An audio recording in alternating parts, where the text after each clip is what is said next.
Yo, what's up GameLeap? Coach Cheeks back at it. Hope you've all got some red hot plans for New Year's, and hey, this video better be on the schedule because it's going to help all of you out so much. Now we're going to be going over 7 of the most banned champions in League and how you can actually beat them. So there are going to be some essential tips you need to know in the next 10 minutes or so, and if you apply them you will no longer be scared of these picks. Now let's be honest guys, the reason these champions are banned in the first place is because they are the mouse breakers, the desk breakers, whatever bit of equipment you have, even the wall behind you, they are all in danger when you're playing against one of these champions. And this leads me into our question of the video. Have you ever broken something playing League, and what exactly was it? Now I'm a bit of a beta in this department. I've banged my desk a couple of times over the years, but that's been about it. I do know people who have smashed through their gear on a regular basis, so let me know if you're one of them. Guys, before we get into the video, GameLeap.com. You know why you need to get signed up and make use of the $50 sale on our lifetime membership? I'm on there. Now if that's not enough, there are hundreds of other challenger level players and coaches with expert courses, guides and videos made to help you reach that same level, so join thousands of others just like you and get clicking. Links as always in the description and comment section. Alright, let's get into it. Let's start by talking about Yasuo. Now who doesn't love a 0-10 Yas on their team? Okay, so it may feel like that enemy Yasuo always 1v9s, but guys listen to these tips. Now one of Yasuo's greatest strengths is his mobility, right? He can eat through minions and champions, and against champions with skill shots like Syndra and Lux, he can really unleash. So naturally he becomes weaker if he isn't as mobile. And champions with point and click CC like Malzahar, Ryze and even Pantheon are great picks in lane. Now another vital detail to be aware of is Yasuo's shield, which is the white bar under his health bar. Now before you trade with him, auto attack him to break the shield, so then your abilities hit him where it hurts, his actual HP. Now I know for a fact that players don't do this nearly enough from analyzing my students' games against Yasuo players and knowing the fact that auto attacking the enemy champion doesn't even exist until really challenger. Now as for where to auto attack Yasuo, do not do so in the middle of a creep wave. First of all, the minion aggro is a big factor, but Yasuo can quickly gap close to you because of his dash, and it's very hard to get out of it even if you do have early crowd control. Stay close to or behind your ranged minions, and I guarantee you will put every Yasuo player you come up against into the ground.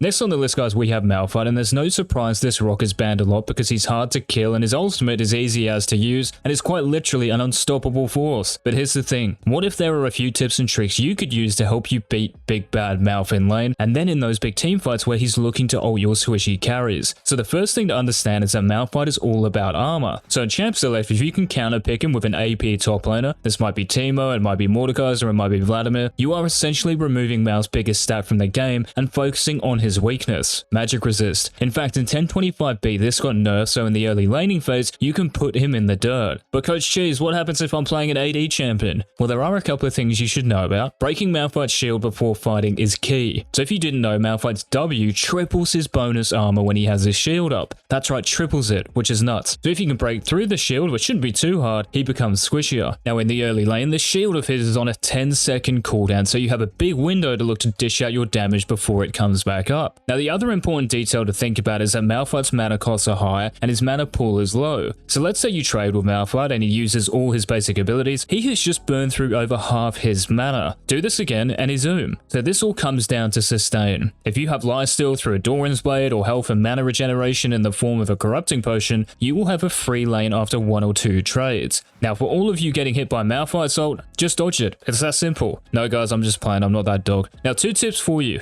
patience and distance. Wait until Malphite uses that fat ultimate of his on another teammate and then go ham. This is especially important if you're an ADC because his E slows your attack speed, and yeah, you never want that. Also, stay at range. Malphite is not a magnet pulling you towards him, so there's no reason to waddle towards him. It's also a good idea to keep a little distance from your team as well, so you don't get 5-man from his ultimate. Be careful doing this though against assassins because you are isolating yourself. Apply these tips guys and I assure you, you will beat Malph every single game. Now how can I make a video like this without focusing on the most banned champion on the Rift? And at the moment guys, that's Samira. Now thank god this champion has been nerfed to the point where all of us can actually beat her. Can you remember when she was like, banned 85% of the time I think it was? Good times indeed. Okay, so to beat any champion we have to understand that champion. So Samira in this case is a great all-in ADC. Like Kai'Sa, both can dive onto you and blow you up. The thing to remember though is that she can't all-in you 24/7. She has cooldowns and these cooldowns are long. Her Blade Well and Wild Ashe in the early game, for example, have 30 and 20 second timers. Okay, so Samira is great at all-inning. What else? Well, guys, she has short range, 500 to be precise. If she can't jump on you, then there is no threat at all because you can poke her down and eventually bully her out of lane. Think of Ashe and Caitlyn, for example. Oh, and if she does jump on you, walk away and then return fire. Once Samira has committed, she is overextended and she has no disengage. On Ashe in particular, this would be brutal because of your slows. Now, everyone talks about Samira's ultimate, and yeah, for good reason. It's whack. It deals good damage and Samira can lifesteal a ton, but you can stop it with crowd control. So Ashe's arrow, Vayne's condemn, Draven's stand aside, and everything else. The key to getting the most out of your CC and punishing Samira as much as you can is to hold onto your CC, even though it might feel as if you're letting her damage you for free. If you use it before she ults, you have nothing to stop her from spinning around and making you smash your desk. Also, if you use it too liberally, she can block that projectile with her W. So using it after she has used these key cooldowns is crucial. Moving on, GameLeapers, let's talk about Master Yi. Now, who has had a nightmare over that enemy Yi penta killing their team? Or who has dodged after seeing Yi and Taric locked in? Those are the days, my god. Now, this champion is a real pain in the butt for sure, but let me help you guys out. Now, Yis are like every assassin in the game. They pop off when they are not CC'd and not bursted. Now, it's not as simple as just CC'ing, bro, so listen up. Now, if you have a form of crowd control, especially a stun or root, for example, be patient. Can you guys think of something in Yi's kit that helps him dodge that ability? His Q, right? So if you're up close and personal with the Wuju Bladesman, save that CC until he Qs. Warwick is a great champion into Yi because of your E. Rek'Sai is another one because of your knockup. Now, if you're on a ranged champion, it's again important to keep your distance. I actually had a student recently who couldn't figure out why he died to a Yi, and I'm watching it thinking, dude, you are standing literally on top of his head. Create that space, guys, and be patient. So the second tip, bursting Yi off the map, right? Now, it's difficult because of his meditate, but his meditate is also good for you as well, because after using your abilities, you can use them again shortly after that meditate ends. Now, of course, that depends on the champion you're playing and how much haste you have, but playing a champion with burst and low cooldowns can really cuck Yi. So Elise, Kha'Zix, Rengar, even Udyr can do well. Take this new knowledge onto the Rift, GameLeapers, and success is guaranteed. Alright guys, let's take our attention back to the top lane and think about how we can beat Darius. Now, I reckon how to beat Darius is the most Search League related topic of all time. What do you guys think? I swear I've all done it right. Now, most of the time, if not all the time, it feels like you just auto lose to the lane because no matter what you do, Darius auto attacks you once or pulls you in and bang, lane is over. So let's engage the brain. Darius isn't a mobile champ. He doesn't have a dash or any bonus movement speed in his kit, so he can get easily kited. So the first way to counter Darius is to pick a ranged champion like Vayne, Cassiopeia, Quinn, Teemo. These also have some form of self-peel and movement speed bonuses, so it's easy to maintain your distance to Darius and poke him down. Now, there are two key abilities that will essentially make or break your lane, Darius's Q and his E. So if you get hit by the blade from his Q, it does more damage and Darius regains more HP. If you get hit by the handle, it does basically no damage and Darius doesn't heal from it. So if you're playing a champion with a gap closer that can suddenly jump on Darius while he's winding up that Q of his, you can evade the blade and this is go time. Beat him to a pulp. So champions like Wukong, Jax, Riven, Renekton all have a dash to make this happen. Now on the flip side, what happens if he pulls you and lands his blade? Well, he doesn't have his apprehend, so he can't chase you down anymore. And if your champion has a dash like Riven's Q and E or a movement speed buff like Teemo's W, give it a pop and disengage. The thing is, guys, is that Darius's E has a super long cooldown as well, so after you back off, you have a good 20 or so seconds to outtrade him. Just remember to keep playing around his blade and you will stomp him from now on.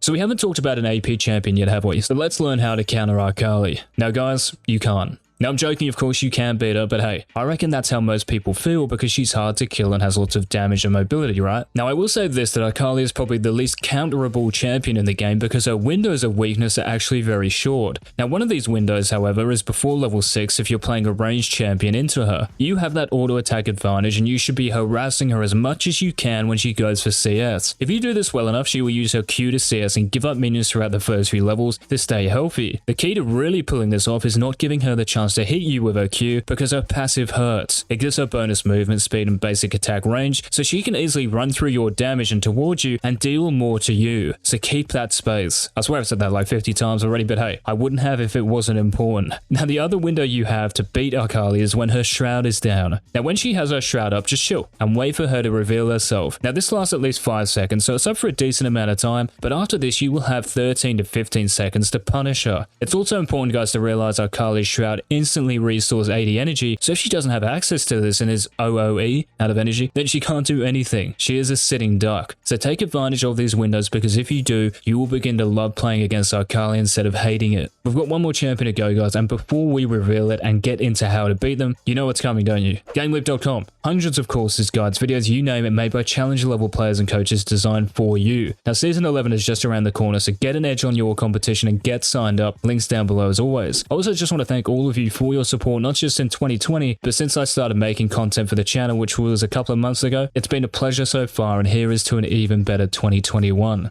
Alright guys, the last banned champion that you can now finally beat is Graves, and I want to draw your attention to his shotgun. Now, who has actually fired a shotgun before? Now, I actually did almost, 10 years ago back in England, and though I needed a new shoulder and eardrum, I wasn't firing it at something 500 meters away. It was close, right? Same idea with Graves. He is close range. So what does he naturally struggle with? A champion with high range, that's it. Now, the key for those of you with this advantage is to stay at range. There it is again. You always want to keep that space between you and Graves, otherwise he will shoot you out of existence. For sure. Now, a jungler like Talia, for example, who is very good right now, would be a great pick. Now, there's another reason why Talia and other junglers like Elise, Evelyn, Fiddlesticks, Karthus are great picks. Can you spot the similarity? They're all AP, right? So if you didn't know, Graves excels against AD champions because of his true grit, which gives him bonus armor. If he doesn't build any magic resist, however, you will dominate him as an AP champion. Guys, thanks so much for watching. As always, remember to like the video and subscribe if you haven't already, and turn on all notifications. This has been Coach Eags. Until next year, peace.